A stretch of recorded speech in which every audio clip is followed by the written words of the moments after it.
So let's look at gold. Well, January 21st, 1980, gold was at $850 an ounce. Doesn't sound like a very good inflationary protection to me. Because the potential of a bubble is clearly existent. But the two interviewers were kind of ridiculing him, telling him that gold was a bubble and so forth. Gold and silver taking a sharp turn to the downside. The gold trade right now, it's dead. How much of that rise was based on fundamentals and how much speculation? Speculation. That signaled the end of the gold bubble. You know, a lot of people wonder whether the bull run in gold is over. But doesn't that kind of set us up for an enormous risk of a fall? If gold goes up no matter what's happening, that's a bubble. Gold futures posted their biggest one-day loss since January 1980. When gold ran the last time, 1966 to 1980. 1980. 1980. 1980. Is this really 1980 all over again? 1971, President Nixon closed the gold window, taking the dollar off what was left of the gold standard. Shortly thereafter, in 1974, Americans were allowed to officially purchase gold bullion for the first time since 1933, when FDR made it illegal. With inflation on the rise from Vietnam and new entitlement spending, gold buyers in the mid-1970s found themselves in the perfect storm. Gold rallied until it reached bubble mania.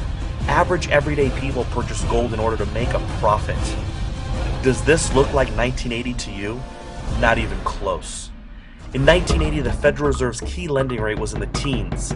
Today, it's around 0%. The US government was trying to tame inflation. Today, economists are worried about deflation and advocating for more inflation. Keynesian economists, they've always argued that inflation after a doldrum recession is good. Some inflation is necessary. Paul Volcker was in charge of the Federal Reserve. Today, it's Helicopter Ben. Need we say more? By the early 1980s, after 204 years as a nation, the United States had an official debt of around $1 trillion. The last trillion added to the national debt in 2011 only took 7 months. In 1980, gold had just been officially retired as a currency in the previous decade. Today, gold is being accumulated by nations for currency diversification. In 1980, there are stories of gold shops that had lines stretched outside their doors. Today, Americans are lined up outside We Buy Gold stores to sell their gold. Sure, there are gold companies on news stations, but the massive public participation needed to fuel a bubble isn't there.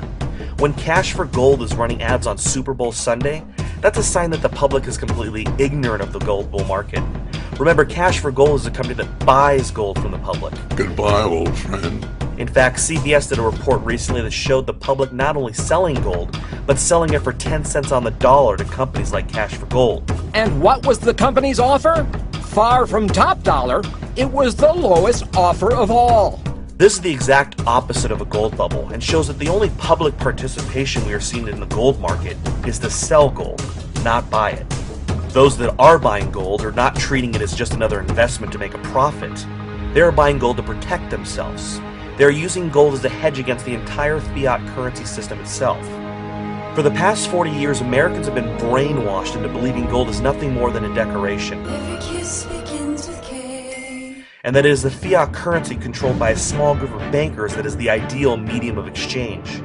This system of debt is coming to its end, and this is the biggest difference between 1980 versus today.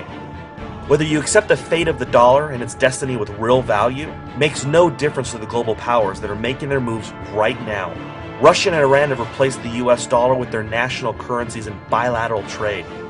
According to a report from Iran's state-run news agency, Russia was the nation that proposed and pushed for this agreement. Iran has already replaced the dollar in its trade with India, China, and Japan.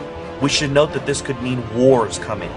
Prior to the Iraq War in 2003, Saddam Hussein announced that Iraqi oil would only be sold for euros, not US dollars. Prior to the Libya invasion in 2011, Gaddafi had openly planned and advocated to install a gold-backed African currency in order to compete with the US dollar, even calling for other African and Middle Eastern nations to join him. The world's second and third largest economies also recently decided to bypass the dollar. China and Japan have recently engaged in direct currency trade. This means that instead of using the world's reserve currency as a medium of exchange, Japan and China will have direct trading without using US dollars. This will increase the exchange market for these two currencies and reduce the demand for US dollars. Having these two large economies make this move is probably one of the biggest blows of the US dollar in the past several years, and should be a clear warning sign to those that hold dollars that the luxury and safety of holding the reserve currency will not last forever. The big players are making their moves now.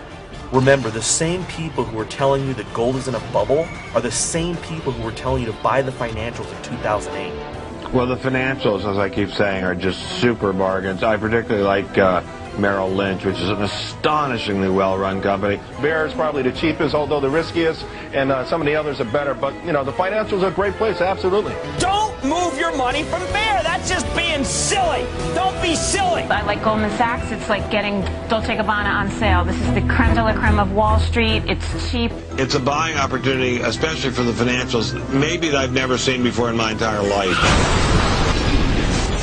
Saving your wealth in dollars is a lot like making your bed in a burning house. Visit futuremoneytrends.com to download our free report on the future of the US dollar.